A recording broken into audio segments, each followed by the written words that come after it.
Vamos a continuar con el programa. Para eso vamos a hablar sobre el lugar que tienen los agonistas del receptor del GLP-1 en el tratamiento de la diabetes mellitus 2.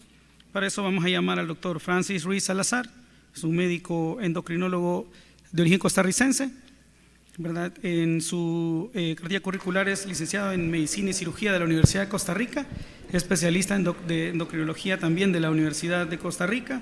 Actualmente es médico asistente, especialista de endocrinología en el Hospital México de Costa Rica, Hospital Clínica Bíblica y también Hospital Metropolitano. Es hospital de pre y posgrado, es profesor de pre y posgrado de endocrinología en la Universidad de Costa Rica y actualmente es miembro de la Junta Directiva de la Asociación Nacional Costarricense de Endocrinología y miembro coordinador del Comité Científico de la Asociación Nacional Costarricense de Endocrinología.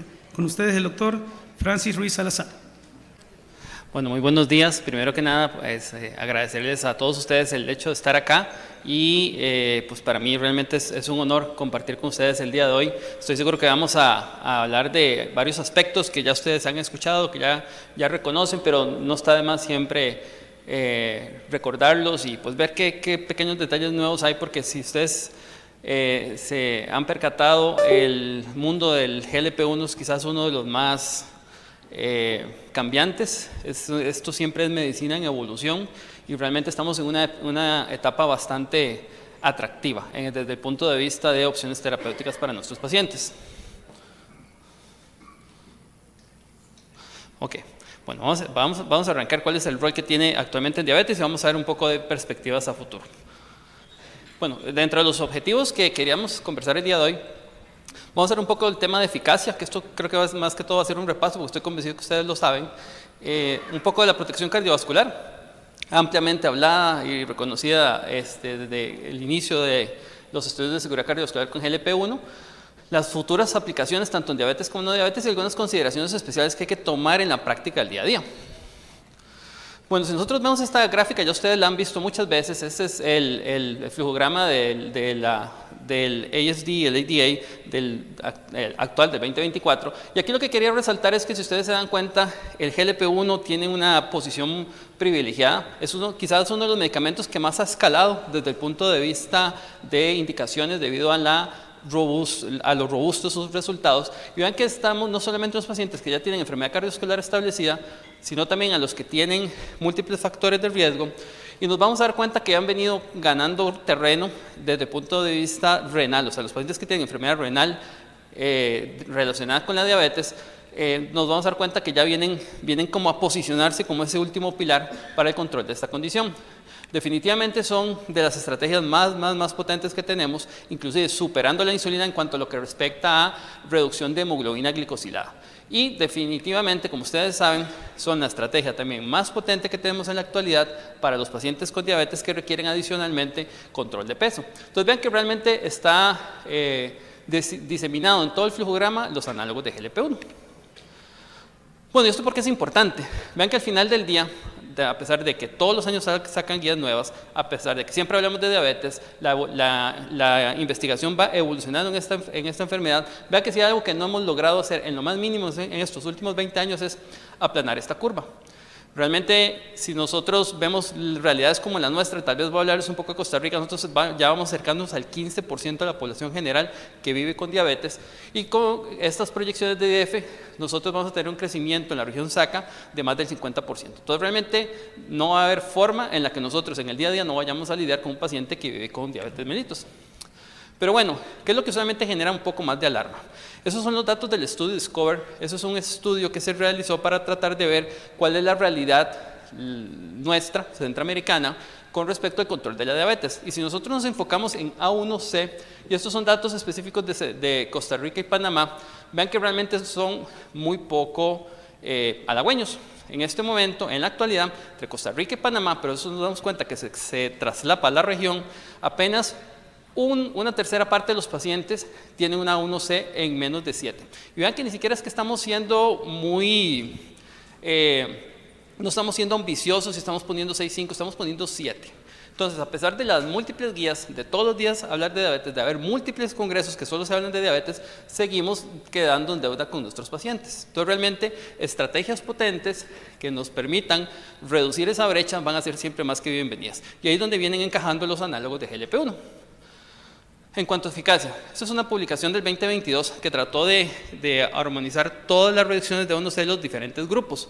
Y aquí nosotros podemos ver dentro del grupo de DPP4, que siempre son como esos viejos confiables, ¿verdad? Que nosotros los tenemos con una reducción de 0.6, 0.7, pero siempre es muy constante, independientemente del escenario. Pero bien que mal, es discreto, es moderado.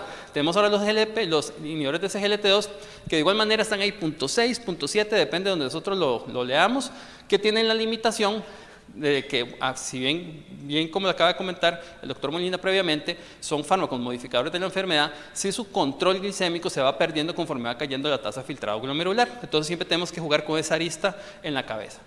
Cuando hablamos de insulina, ya las conocemos, ¿verdad? Siempre estamos hablando entre 1 y 1.5 de reducción de A1C, pero cuando nos ponemos a ver de los análogos de GLP-1, vamos a recordar que el promedio va a ser más cercano a 1.5, y si hay algo que hemos aprendido con los análogos de GLP-1 es que son heterogéneos.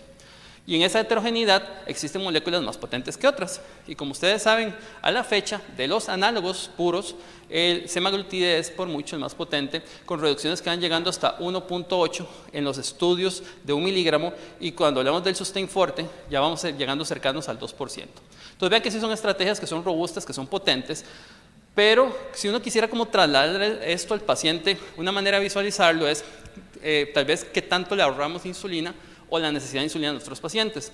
Esos son datos del estudio REWIND, que es el estudio de seguridad cardiovascular de dulaglutide, y vean cómo la población con dulaglutide requirió menos insulina que la población que estaba en el grupo placebo activo. Y si nosotros queremos poner eso en un porcentaje relativo, eso es un 25%. O sea, usando un análogo de GLP-1 como dulaglutide, nosotros evitamos que el 25% de los pacientes que iban a terminar usando insulina, terminen usando insulina. Y si nos vamos a la acera al frente y hacemos el mismo análisis con el Sustain 6, que es el estudio de seguridad cardiovascular de semaglutide, vean que el porcentaje es todavía más robusto. Con 1 miligramo de semaglutide, si nosotros relativizamos estos porcentajes, estaríamos hablando que nosotros evitamos que el 37% de los pacientes que van a terminar usando insulina la tengan que utilizar. Entonces vean que realmente son parámetros que son como tangibles, son visibles, que los pacientes también pueden entenderlo cuando nosotros se los planteamos. Pero quizás uno de los estudios que a mí más me ha llamado como la atención cuando uno quiere visualizar la potencia es el Sustain 11, que esto lo que quiso evaluar era que era mejor darle 1 miligramo de semaglutide a un paciente que ya tenía insulina basal o darle 3 bolos de simple. Y la lógica siempre nos hacía pensar que probablemente nada va a superar los bolos de simple, pero vean que realmente no. Este estudio no solo demostró que 1 miligramo de semaglutide era más potente en reducción de A1C que los 3 bolos de insulina aspart, sino que inducía menos hipoglicemias y, por supuesto, inducía menos ganancia de peso. Y si nosotros queremos ver en cuánto significa esto en ahorro, para traducir un poco de que cuando estamos hablando de potencia, son aproximadamente 37 unidades menos. O sea, le damos 1 miligramo de semaglutide y nos ahorramos 37 unidades de insulina rápida. Entonces, cuando uno lo pone esto en perspectiva, realmente suena atractivo. Pero bueno, nosotros siempre hablamos de los estudios y un punto importante que siempre hay que analizar es estas datas que nosotros vemos de todos estos estudios que no están hechos en nuestra región, ¿realmente se traducen a la población latina? Y la respuesta es que sí. Esos son los datos del análisis que se hizo con dulaglutide, y vean que tanto en la población general, si vemos los resultados en la población latina, son exactamente iguales. Y si nosotros nos vamos nuevamente a la acera del frente y vemos los datos con semaglutide, vean que tanto dosis bajas como dosis altas, cuando los comparamos entre la población general y la población latina, son exactamente iguales. Entonces, ¿qué significa esto? Sí podemos extrapolar los resultados que estamos viendo en los ensayos clínicos a nuestra población. Y bueno, pero cuando hablamos del GLP-1 y todas sus ventajas, de que aborda múltiples defectos fisiopatológicos, otra manera de verlos es qué tanto sostienen el control glicémico. Esos son un análisis que hizo la doctora Tina Bisbal, que es una líder de opinión en diabetes, y si nosotros nos ubicamos tal vez en el 7%, o sea, ¿qué porcentaje de pacientes quedan en menos de 7% y los sostenemos ahí? Y vean que este estudio es a 5 años, vean que realmente el desempeño es muy bueno. El paciente arranca acá, apenas menos del 20% de estar en metas, lo llevamos a cerca del 60% si ponemos 7% glicosilada de meta, y vean que a lo largo de esos 5 años el paciente sigue manteniendo el control. Entonces vean que realmente son moléculas que son no solo potentes, sino que al abordar múltiples defectos fisiopatológicos logran frenar la progresión. Y bueno, como ustedes saben, y yo estoy seguro que lo han conversado en otros escenarios, el impacto en peso, ¿verdad? Y es una gráfica que compara los diferentes análogos de GLP-1 y su impacto en peso. Vean que aquí, si uno lo quisiera ver, vean que se ve una gráfica muy heterogénea, y es porque realmente esta familia de fármacos es heterogénea. Entonces, si nosotros tiramos la línea acá y vemos que trazando esta línea de hasta donde llegan los más potentes, vean que el que sigue pasando la raya es semaglutide con dosis de 1 miligramo.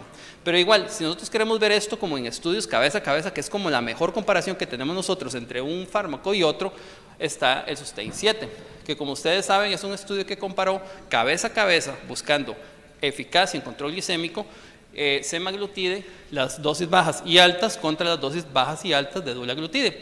Y vean que siempre, independientemente si es dosis bajas o es dosis alta, siempre semaglutide demostró ser más potente en reducción de peso que dulaglutide.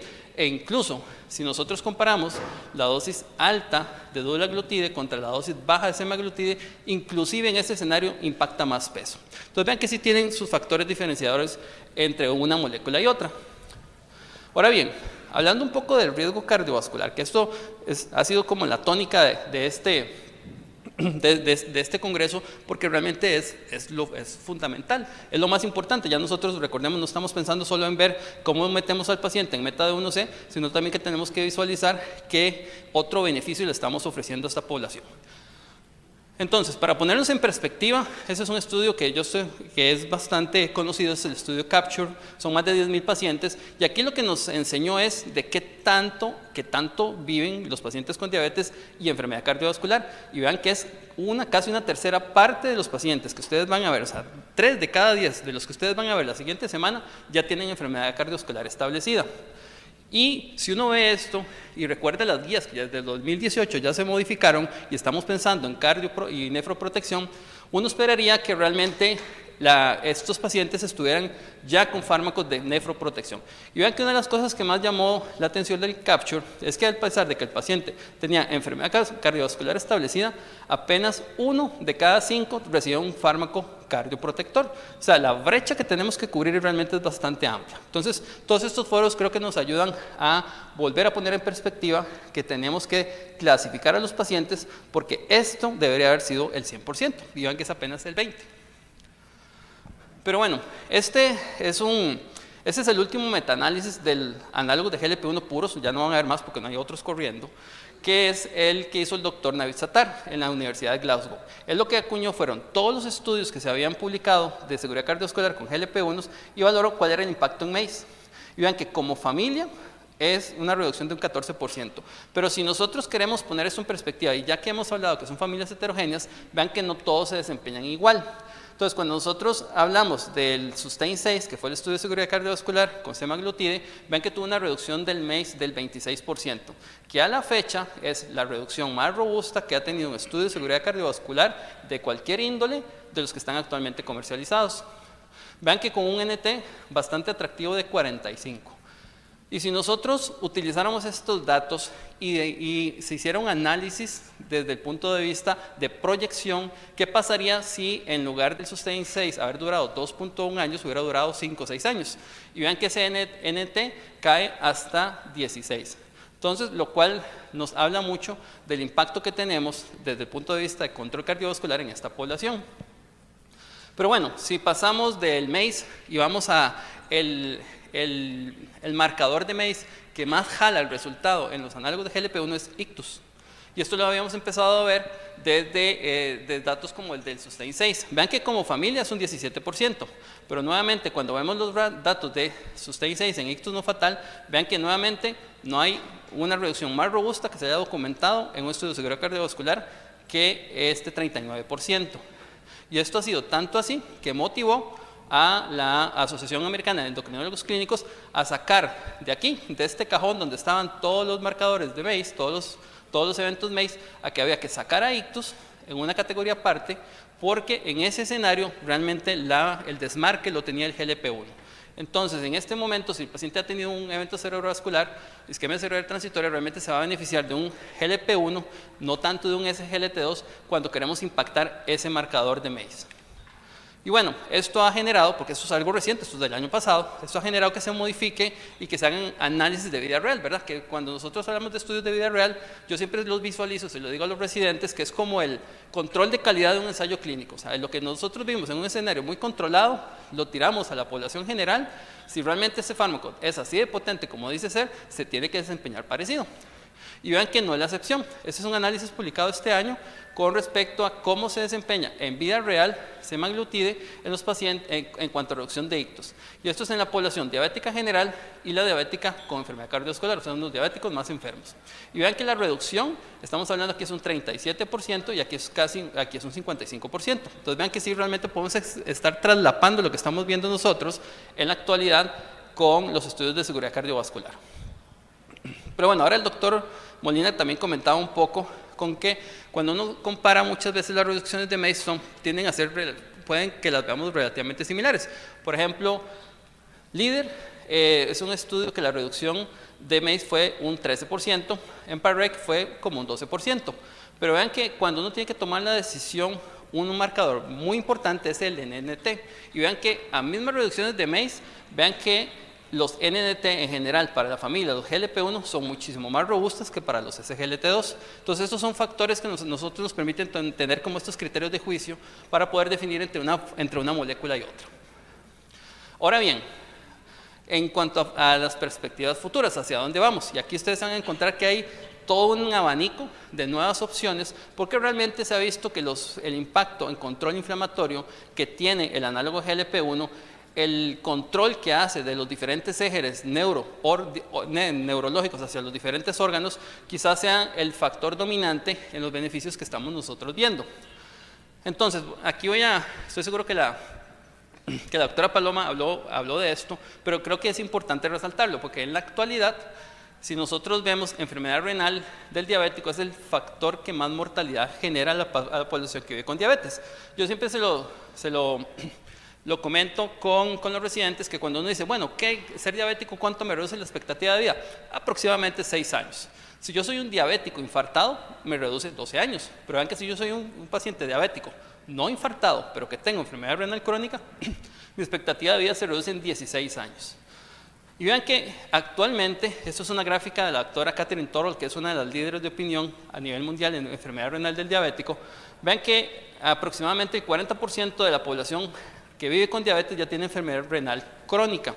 Y aquí lo que siempre es importante resaltar es que vean que los que progresan realmente a falla renal son realmente muy poquitos, es un 10%. Pues entonces uno dijera, bueno, tal vez los estamos atajando de camino, pero la verdad es que no, lo que pasa es que todos se mueren.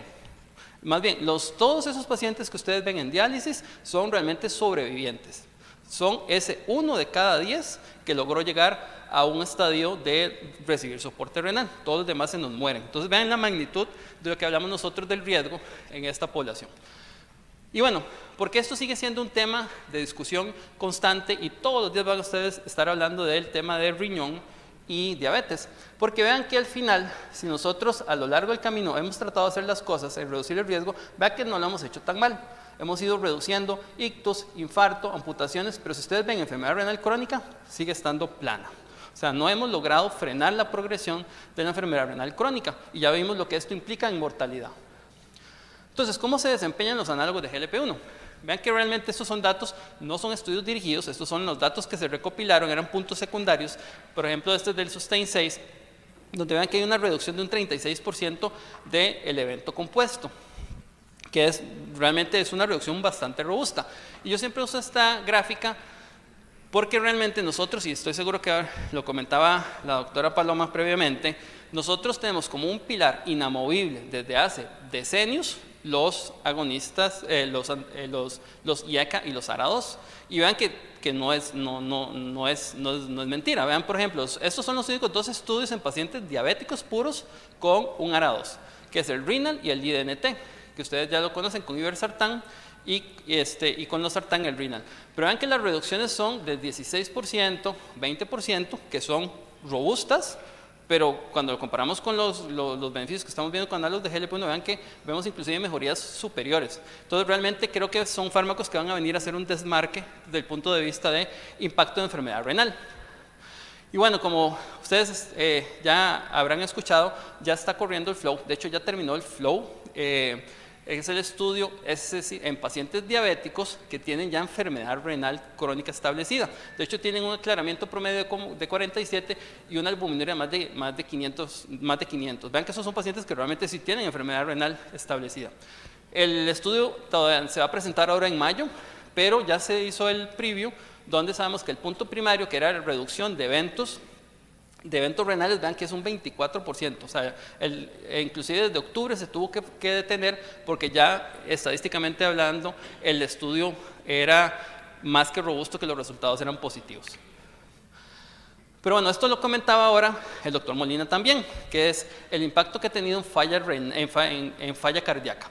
Y el doctor nos presentaba el estudio del año pasado en población no diabética. Este es el estudio, es el STEP, el HFpEF, en la población diabética. Este se acaba de publicar, ustedes lo revisan, también se publicó en el New England, tiene como 10 días de estar publicado.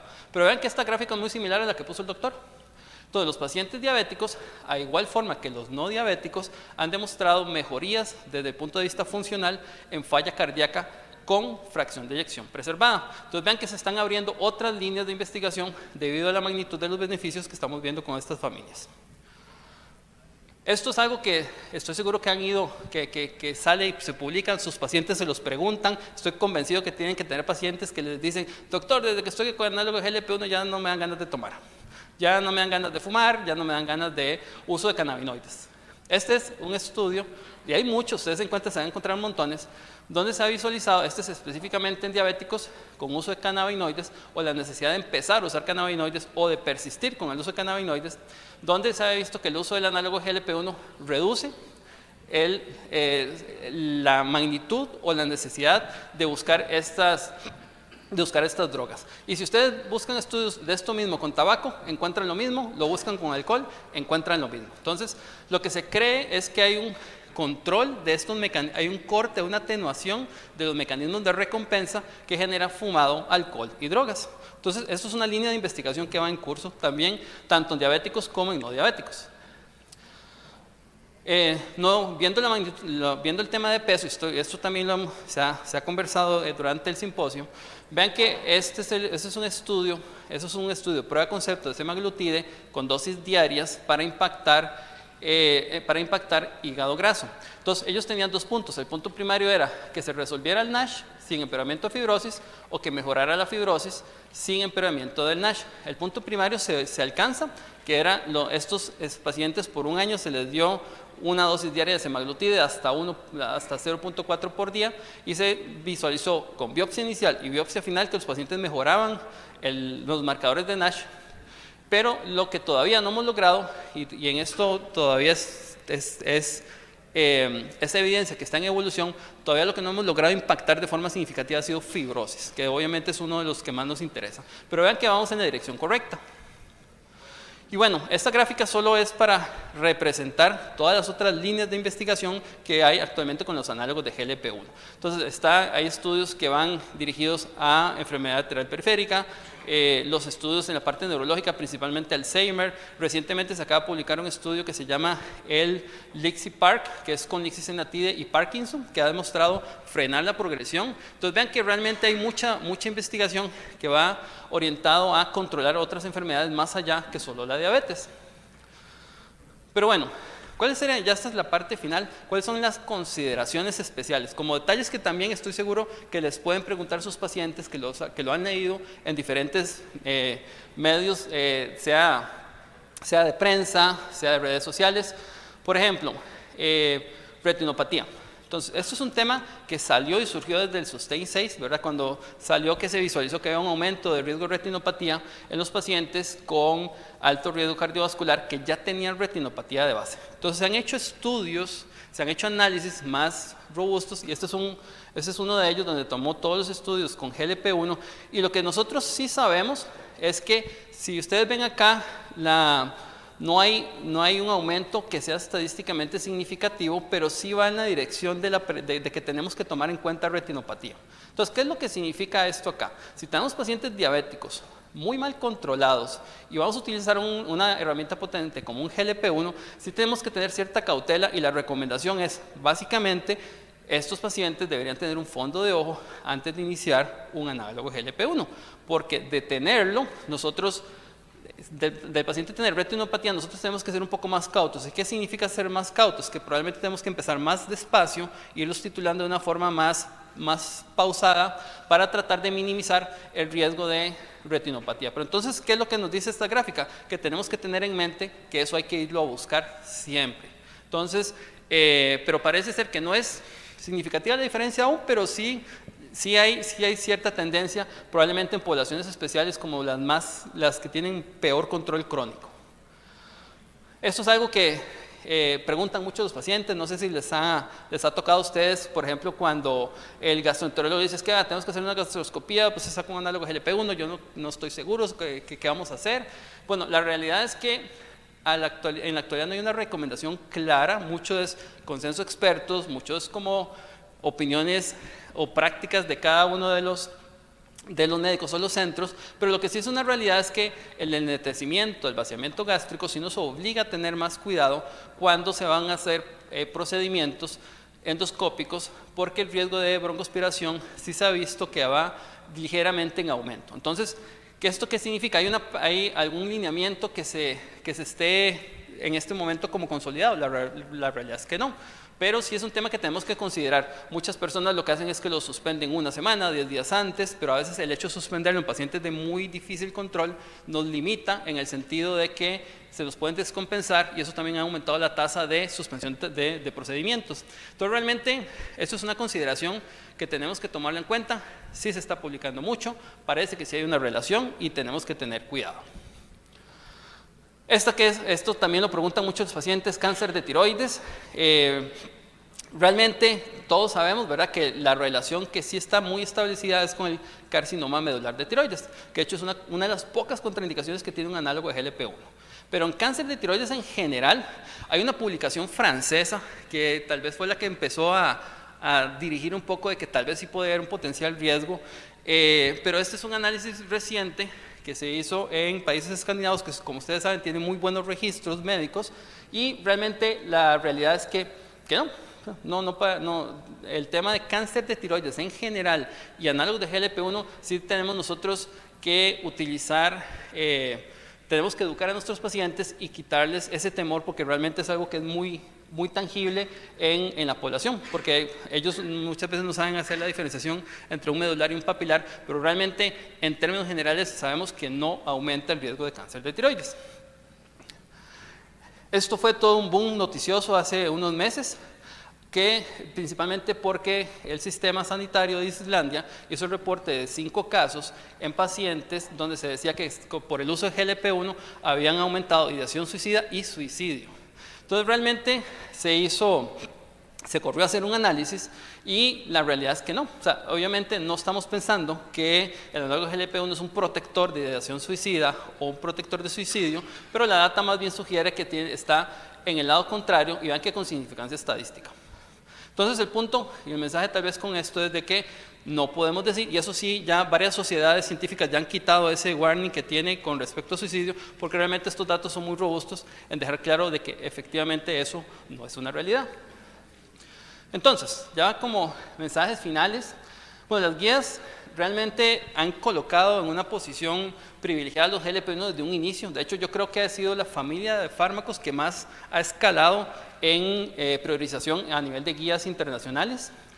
Algo muy importante, y es algo que yo siempre resalto de una manera muy positiva, es que el impacto de los beneficios que vemos con GLP-1 sí lo podemos extrapolar a nuestra población latina, eso claramente que sí. Los análogos de GLP-1 sí han demostrado estos claros beneficios renales. Ya está el resultado inicial del FLOW, se va a presentar en mayo, el resultado va a ser positivo, y probablemente este va a venir a ser el siguiente pilar en el manejo de la enfermedad renal del paciente con diabetes. Entonces, esto es lo que quería compartir con ustedes el día de hoy, y de verdad muchísimas gracias, y nuevamente es un honor para mí estar aquí con ustedes el día de hoy. Muy agradecido.